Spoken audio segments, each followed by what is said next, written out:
पंडितों की एक टोली अमरनाथ यात्रा पर जा रही थी। वे सोच रहे थे, क्या ये उनकी आखिरी अमरनाथ यात्रा है? क्या वे दोबारा यहाँ आ सकेंगे? नहीं। इतना सोचते ही उनके मन दुख और भय से भर गए। आखिर क्यों दुखी थे ये ब्राह्मण? मुस्लिम शासक औरंगजेब ने कश्मीर के पंडितों को 6 महीने में हिंदू धर्म त्याग, इस्लाम अपनाने का आदेश दिया था। कोई रास्ता ना देख वे अमरनाथ यात्रा पर निकल पड़े। मार्ग में पहलगाम में ठहरना निश्चित हुआ। कुछ ही देर में वहां एक और टोली आ पहुंची। ब्राह्मण मुखिया कृपाराम ने उन साधारण लोगों में एक असाधारणता देखी। उनकी आंखों में डर का नामो निशान नहीं था। मालूम किया तो पता लगा कि यह उनके गुरु तेग बहादुर के कारण था। क्या वे इतने साहसी हैं? वे हमारी सहायता करेंगे? हमें एक बार उनसे मिलना चाहिए। इसी आशा में पहलगाम से 16 पंडितों की टोली गुरु तेग बहादुर से मिलने निकल पड़ी। 1 महीने में टोली आनंदपुर पहुंच गई। कृपाराम ने गुरु साहिब को समस्या बताई। गुरु तेग बहादुर ने कहा, आप सभी थक गए होंगे, जाइए आराम कीजिए, कल सुबह भेंट करेंगे। सभी पंडित आराम करने चले गए, जबकि गुरु गहन चिंतन में डूब गए। पास बैठे बेटे ने पूछा, इनकी समस्या का समाधान क्या है?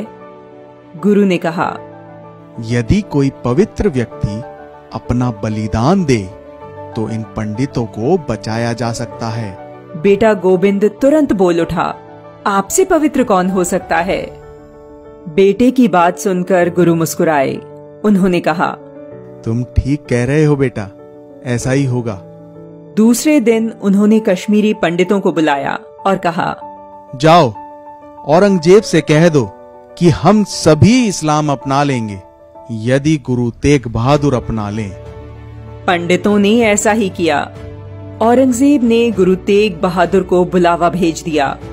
गुरुजी दिल्ली दरबार पहुंचे। औरंगजेब ने जब उन्हें इस्लाम अपनाने को कहा तो मना करते हुए उन्होंने इस अन्याय के प्रति उसे जागरूक करते हुए कहा, जय प्रभु चहेता हिंदू ना जन्मे, तुरक जन्म ही वै निस्दिन में। अर्थात यदि परमेश्वर चाहता तो हिंदू जन्म ही नहीं लेते और तुर्की ही दिन रात पैदा होते। परंतु वह कहाँ मानने वाला था। उसने गुरु तेग बहादुर को कारावास में डलवा दिया। उन्हें कठोर यातनाएं दी जाने लगी। उनके साथी भाई मतीदास को बीच से चीर डाला गया। उनके शिष्यों को बंदी बनाकर उनके सामने ही जीवित जला डाला। किंतु गुरु संकल्प से न डिगे। गुरु के संकल्प से चिढ़कर औरंगजेब ने गुरु तेग बहादुर के कत्ल का आदेश दे दिया। दिल्ली के चांदनी चौक में गुरु तेग बहादुर ने तिलक जनेऊ की रक्षा के लिए अपना बलिदान दिया। दिल्ली का शीशगंज गुरुद्वारा वही स्थान है जहां उन्होंने बलिदान दिया।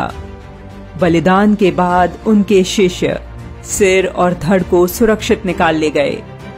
जहां उनके धड़ का अंतिम संस्कार किया गया वहां आज श्री गुरुद्वारा रकाबगंज साहिब है, जबकि जहां सिर का अंतिम संस्कार हुआ वहां श्री गुरुद्वारा आनंदपुर साहिब है।